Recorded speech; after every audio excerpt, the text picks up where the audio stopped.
बिहार सरकार की तानाशाही के खिलाफ सीवान में जो डाटा ऑपरेटर हैं वो बिल्कुल हड़ताल पे चले गए और आप देख सकते हैं ओपीडी के ठीक हम आगे सीवान के सदर अस्पताल में खड़े हैं और यहाँ पे आप देख सकते हैं कैसे यहाँ पे सरकार के खिलाफ जमकर ये जो आउटसोर्सिंग डाटा ऑपरेटर जो संघर्ष समिति है ये तमाम सदस्य धरना दिए हुए हैं। सरकार के खिलाफ इनकी कुछ मांगे हैं जिसको लेकर के ये लोग आज धरना पे बैठे हुए आप देख सकते हैं तस्वीरों में कि कैसे ओपीडी का जो भवन है उसके आगे ताला जड़ दिया गया है और मुख्य द्वार पे ये लोग बैठ चुके हैं, यहाँ पर धरना प्रदर्शन दे रहे हैं।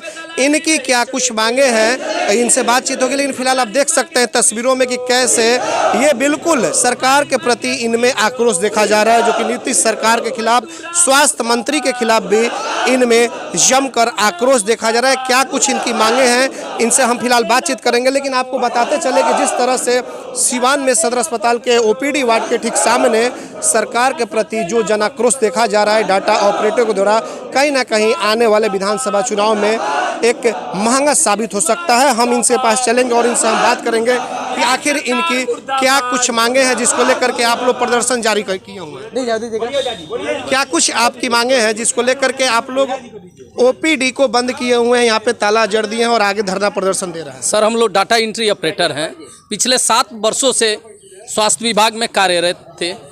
अन्य हम लोग को हटाया गया, जबकि कोविड-19 में फ्रंट लाइन वर्कर, बॉर्डर हो, रेलवे स्टेशन हो, कंट्रोल रूम हो, सैंपलिंग हो, हर जगह हम लोगों ने काम किया।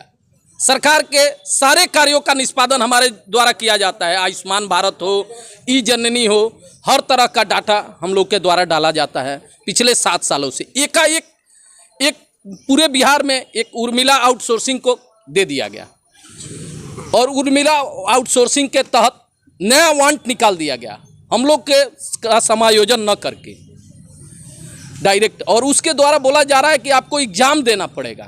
बताइए, 7 साल हम लोग नौकरी, अगर हम उस लायक नहीं थे, हमारी कैपेबिलिटी नहीं, क्यों रखा गया, क्या क्यों लिया गया? जी, अगर आज सिविल सर्जन महोदय के बोला जाए कि आप MBBS पास करके दिखाइए तो दिखा सकते हैं। कार्यपालक निदेशक ईडी महोदय को बोला जाए कि आप IAS पास करके दिखाइए, अगर पास करके चल जाए तो जो बोलेंगे जिंदगी भर उनकी गुलामी करूंगा। तो हम क्यों एग्जामिनेशन देंगे? अगर हम उस लायक नहीं थे तो हमको क्यों 7 साल रखा गया?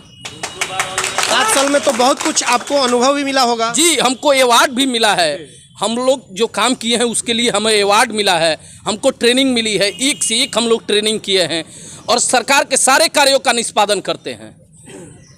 तो क्या लग रहा है आपको कि नीतीश की सरकार आखिर ऐसा किस तरह से कर रही है? यहाँ भी देखा जा रहा है, नगर परिषद का भी यही हाल है, जहाँ भी देखा जा रहा है कि आउटसोर्स से NGO के माध्यम से काम लेने की अब बात सामने आने लगी है। तो क्यों आखिर ऐसा नीतीश सरकार क्यों कर रही है? सरकार बिचौलिए के जरिए पैसे कैसे सरकार को मिलेंगे? अभी चुनाव है सामने भैया, कैसे पैसे मिलेंगे सरकार? चुनाव तो है और जिस तरह से आपको काम से हटाया जा रहा है तो ये तो कहीं ना कहीं नीतीश के खिलाफ आप लोग जाएंगे। जी, हम आज वादा करते हैं कि अगर हमारे मांगों को न माना गया तो तख्त बदल देंगे, ताज बदल देंगे, आने वाली सरकार बदल देंगे।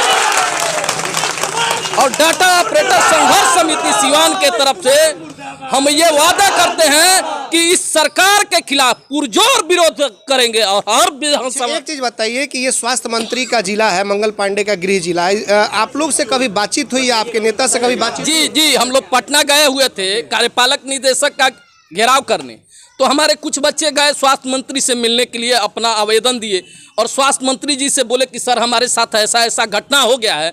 तो उनके द्वारा डायरेक्ट बोला गया कि हम मकान बनाने वाले लोग हैं, भोजपुरी में तुम लोग बात करो हमसे। भोजपुरी में बोला गया कि हम मकान बनाने वाले हैं, हमने अपने मकान का टेंडर दे दिया ठेकेदार को, तो उसके ऊपर निर्भर करता है कि किस वर्कर को रखेगा, किस वर्कर को नहीं रखेगा।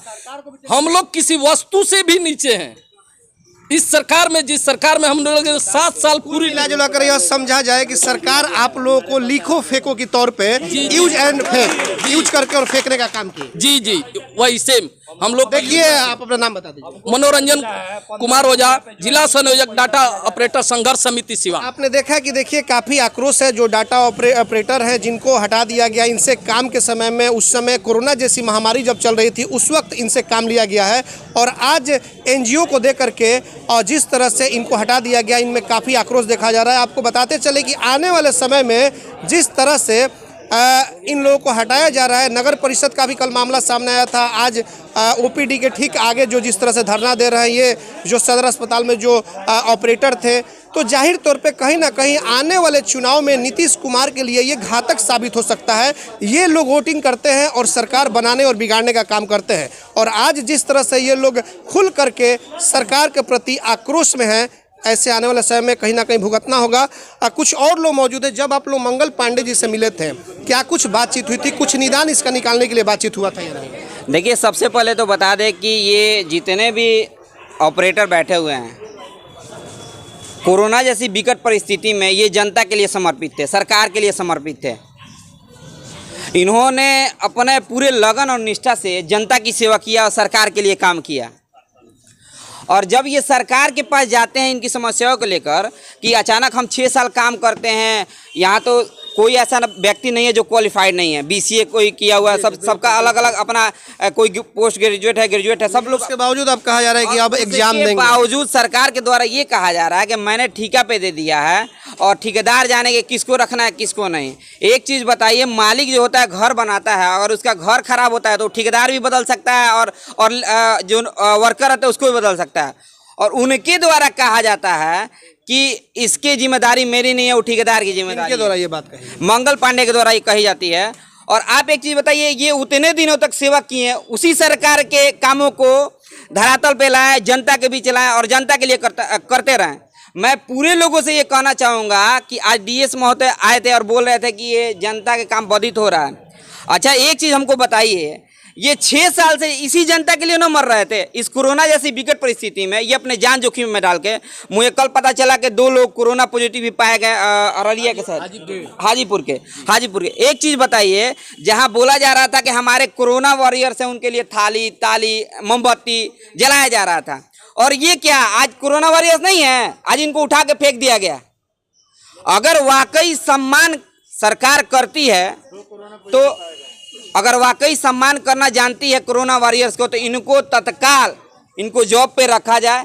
इनका जो पे ग्रेड है, जो 18,000 इनके अकाउंट में ना आके 9,000 मिलता है, 9,000 बिचौलिया खा जाता है, इनके अकाउंट में 18 का 18,000 मिले और इनको तत्काल इनको ज्वाइनिंग किया जाए और इनको परमानेंट राज्य स्वास्थ्य समिति में, जिला स्वास्थ्य समिति में इनको शामिल किया जाए। अगर ये ऐसा नहीं होता है तो मैं छात्र आयशा अमित कुमार और मेरी पूरी टीम, यहाँ तक कि मेरी पार्टी माले भी इन लोग के संघर्ष में, इन लोग की लड़ाई में शामिल रहेगी जब तक इनका अधिकार नहीं मिल जाता। आप बताइए कि क्या ये अब ओपीडी वार्ड ऐसे ही बंद आप लोग रखेंगे? क्या मरीज को भी परेशानी इसी तरह से होगी या कुछ निदान इसका निकलेगा? देखिए, सबसे पहले हम आपके सामने आपके माध्यम से आवाम जनता जो मेरी बात सुन रही है अपने बात को रखना चाह रहे हैं कि ये लोग, मुझे आज खबर मिला, ये कोरोना जैसे महामारी में अपने परिवार को त्याग करके, अपना कीमती समय समर्पित करके लोगों के लिए इन्होंने काम किया और आज इनको इस पद से निकाला जा रहा है, नया ऑपरेटर बहाली किया जा रहा है। शायद इन लोगों को पता नहीं हो, मैं जन अधिकार पार्टी से हूँ, 5 सालों से लगातार काम कर रहा हूँ और मुझे ये चीज़ खबर मिला किसी के माध्यम से कि ये सरकार सबसे पहले गरीबों की नहीं है। पहला बात बताना चाहते, ये पूंजीपतियों की सरकार है। इनके माध्यम से मुझे आज पता चला, मैं यहाँ आया और मुझे एक बात पता चला, मैं इन लोग के सामने रख रहा हूँ आपके माध्यम से कि 15 डाटा ऑपरेटर सिवान में बहाली है। 1 से 1.5 लाख रुपया मांग है, जिसको लेके इन्हें हटाया जा रहा है। शायद इनको पता नहीं होगा जो मैं इनको आपके पैसे की डिमांड की जा रही है। पैसे की डिमांड की जा रही है। ये किनके द्वारा किया जा रहा है? ये हमें 2-4 कुछ लोगों के, जिनका नाम नहीं बता सकता मैं, पता नहीं है मुझे, क्लियर होके मैं बताऊंगा। स्वास्थ्य विभाग के ही लोग, स्वास्थ्य विभाग के ही लोग हैं, इतना बेहतर मुझे पता है। और सरकार शर्म खो चुकी है, रोजगार देने की बात कर रही है और रोजगार तो छीने जा रहे हैं। यहाँ पे रोजगार मिल कहाँ रहा है? रोजगार देने के बजाय रोजगार, अगर पैसा देंगे तो नौकरी पक्की, पैसा देना तो नौकरी पक्की है भाई, यहाँ पे सारे लोग जानते हैं। और कुछ लोग के माध्यम से सिविल सर्जन आए थे, हमें बता रहे हैं कि यहाँ पे लोगों को तकलीफ हो रहा है। जब लाख करोड़ों लोग, जब हमारे बिहार के कोरोना जैसी महामारी में रोड पे मर रहे थे, जब दर्द भरी माँ रो रही थी, किसी की बहन रो रही थी, किसी का बच्चा रो रहा था, उस वक्त इनको नहीं दिखा। ये सरकार से पूछने नहीं गए। आज इनको घर से बेघर करके इनका नौकरी छीन के इनका परिवार अच्छा, एक चीज़ उजाड़ना बताइए चाह कि रहे हैं। कब तक आप लोग का ये धरना प्रदर्शन चलता रहेगा? ये हमारी मांगे पूरी नहीं होगी, अनिश्चितकालीन धरना है। आवेदन कलेक्ट्रेट में दे दिया गया है, हमारी मांगे पूरी नहीं होगी जब तक हम सड़क से सदन तक आए दिन प्रतिदिन ये धरना हम नाम लोग बता दीजिए। गुफरान अहमद सिद्दीकी जन अधिकार पार्टी से। देखिए, बहुत बड़ी बात गुफरान अहमद ने यहाँ पर खोल कर रख दिया है। गुफरान अहमद का कहना है कि स्वास्थ्य विभाग के कुछ ऐसे बिचौलिए हैं जिनकी नौकरी, जो ये बैठे हुए हैं जिनको हटाया गया है, इनकी नौकरी देने के नाम पे कुछ पैसे की डिमांड की गई है। हालांकि बहुत बड़ा खुलासा है। जाहिर तौर पे अब स्वास्थ्य मंत्री का उस समय हक बन जाता है क्योंकि इसी ज़िले से आते हैं और ये जो लोग हैं इसी ज़िले के हैं, तो जाहिर तौर पे उनको ध्यान देना होगा। ज़िले का अस्पताल है, क्योंकि अब जो मरीज आ रहे हैं उन्हें काफ़ी परेशानियों का सामना करना पड़ेगा और इनका कहना है कि जब तक हमारी मांगें नहीं पूरी होगी तब तक ओपीडी गेट पे हम लोग बैठे रहेंगे। धरना प्रदर्शन ऐसे ही जारी रहेगा। देखना यह होगा कि सरकार या जिला प्रशासन इनकी बातों को कब तक मानती है, क्या कुछ निदान निकल पाता है और क्या धरना प्रदर्शन ऐसे ही चलता रहेगा या समाप्त भी होगा, यह तो आने वाला वक्त ही बताएगा। हमारे सहयोगी आशीष कुमार गोलू के साथ चंदन कुमार, सीवान सदर अस्पताल।